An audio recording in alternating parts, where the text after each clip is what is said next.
Oke, halo semua.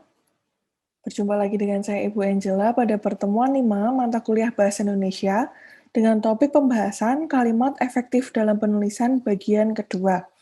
Mari kita bahas. Kita akan mulai dengan definisi. Apa itu definisi kalimat efektif? Kalimat efektif adalah kalimat yang berisikan gagasan pembicara atau penulis yang dapat dipahami oleh pendengar secara singkat, jelas, dan tepat. Nah, ada seorang tokoh, namanya adalah C.S. Badudu. Dia memaknai kalimat efektif sebagai kalimat yang baik karena apa yang dipikirkan atau dirasakan oleh si pembaca atau si penulis dalam bahasa tulis dapat diterima dan dipahami oleh pendengar atau pembaca dalam bahasa tulis. Jadi, sama benar dengan yang dipikirkan atau dirasakan oleh si penutur atau si penulis. Jadi, apa yang ingin diutarakan, yang ingin disampaikan dapat diterima dengan baik. Nah, kalimat efektif digunakan dalam konteks apa saja? Yang pertama, untuk menyampaikan argumentasi atau ide, ketika kita berpidato, ketika kita berorasi, ketika kita berbicara dengan orang penting, dan ketika kita menyampaikan pendapat di depan umum. Lalu, ada beberapa kriteria mengenai kalimat efektif ini. Nah, pada bagian kedua ini ada 6 kriteria yang akan saya bahas. Yang pertama adalah kehematan kalimat atau ekonomi bahasa. Apa itu kehematan kalimat? Kehematan kalimat adalah kalimat yang padat isi, bukan padat kata. Artinya kalimat itu hanya menggunakan kata sedikit mungkin, tetapi dapat menyampaikan informasi secara tepat dan jelas. Atau dengan kata lain tidak ada unsur yang mubazir dalam kalimat tersebut. Ya, tidak ada pemborosan kata. Nah, untuk menghindari pemborosan kata, maka perlu diperhatikan hal-hal berikut. Yang pertama, menghindari unsur yang sama pada kalimat majemuk. Contohnya, saya tidak suka buah apel dan langsung saja ditulis duren. Saya tidak suka buah apel dan duren. Yang kedua, menghindari kesinoniman dalam kalimat. Contohnya, saya hanya memiliki 3 buah buku. Cukup begitu saja, tidak perlu kata saja. Yang ketiga, menghindari penjamaan kata pada kata jamak. Ya, jadi ketika sudah ada kata jamak, tidak perlu diulang lagi. Contohnya, para mahasiswa berunjuk rasa di depan gedung rektorat. Itu yang betul, tidak perlu ditulis para mahasiswa-mahasiswa. Oke. Selanjutnya, contoh ekonomi bahasa atau contoh bahasa yang sudah ekonomis, yang sudah hemat. Nah, yang merah ini yang salah, yang hijau yang betul. Nah, contoh pertama adalah dalam ruangan ini kita dapat menemukan barang-barang antara lain. Nah, bisa kalian baca sendiri. Nah, yang betul adalah tidak perlu dituliskan barang-barangnya, langsung dirincikan barang-barang yang ingin disampaikan. Jadi dihilangkan kata barang-barangnya. Yang kedua, karena modal di bank terbatas, sehingganya ini tidak perlu, karena sudah ada kata karena di depan. Sehingga dihilangkan kata sehingga. Yang ketiga, apabila pada hari itu saya berhalangan hadir, maka rapat akan dipimpin oleh Saudara Tajudin. Nah, tidak perlu menggunakan kata apabila. Langsung, pada hari itu saya berhalangan hadir, maka rapat akan dipimpin oleh Saudara Tajudin. Karena sudah ada kata maka dan akan. Nah, gitu. Selanjutnya, yang kedua adalah penekanan. Penekanan adalah unsur yang digunakan untuk memberikan penekanan atau untuk memunculkan informasi yang penting dalam sebuah kalimat. Caranya dengan apa? Yang pertama dengan mutasi, yaitu mengubah posisi kalimat dengan menempatkan bagian yang penting atau dipentingkan pada awal kalimat. Contohnya adalah, di ruangan ini, saya menunggu kamu besok. Nah, hal yang penting di sini adalah kata di ruangan ini. Jadinya dibalik ke depan. Yang kedua adalah repetisi atau pengulangan kata. Contohnya, kalau pemimpin sudah mengatakan tidak, tetap tidak. Nah, tidaknya diulang ya. Yang ketiga adalah kursif, yaitu menulis miring atau menghitamkan atau menebalkan atau menggarisbawahi. Contohnya, penulisan kata ini ya. Proposal ini tidak bisa kami terima. Nah, ini ditebalkan atau dihitamkan. Yang keempat adalah pertentangan, yaitu menempatkan kata yang bertentangan dalam kalimat.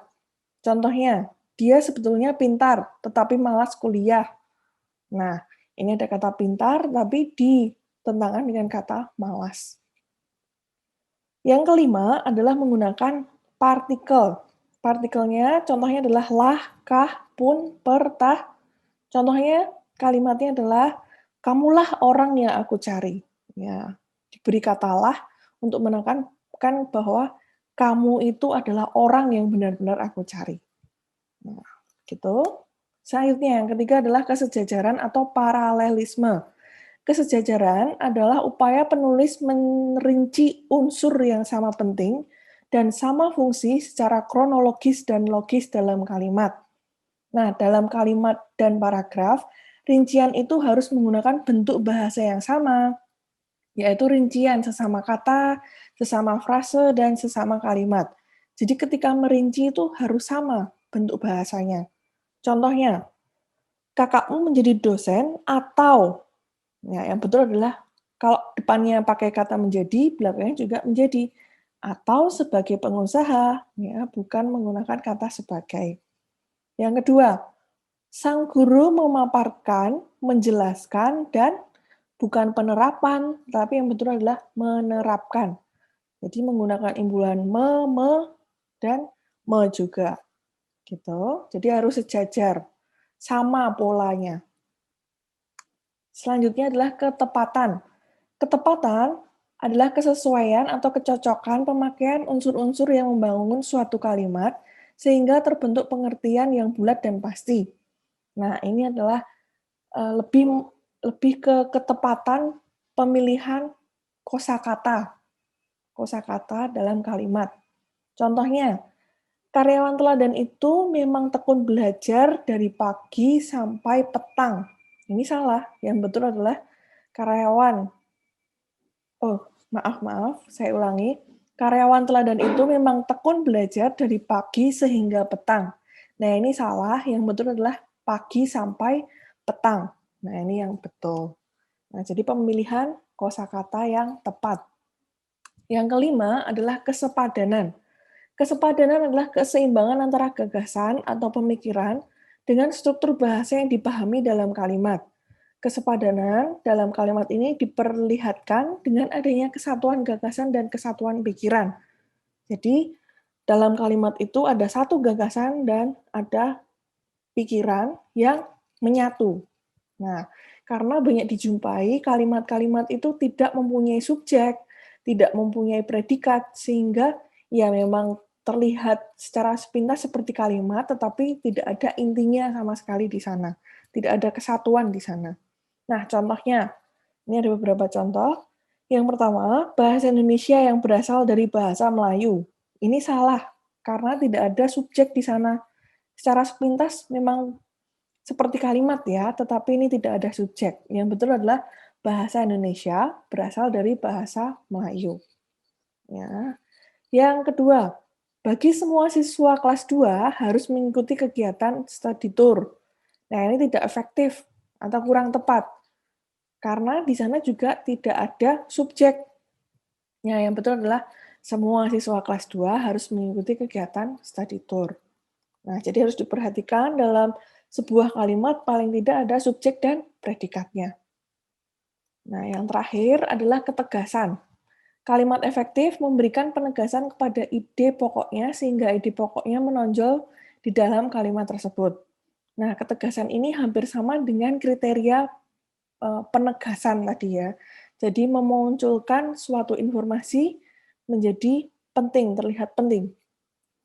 Salah satu contohnya adalah ketika kita merinci, itu diurutkan dari hal yang penting dulu sampai yang kurang penting. Contohnya, yang betul rinciannya adalah pertemuan itu dihadiri oleh yang paling penting dulu Presiden, Menteri Pendidikan, dan Gubernur. Begitu. Ketegasan juga bisa dimunculkan dengan menggunakan partikel, lah, kah, pun, menggunakan kursif, dimiringkan, ditebalkan, digarisbawahi, atau bisa juga menggunakan inversi ya, dibalik. Ya, jadi hampir sama dengan penekanan tadi.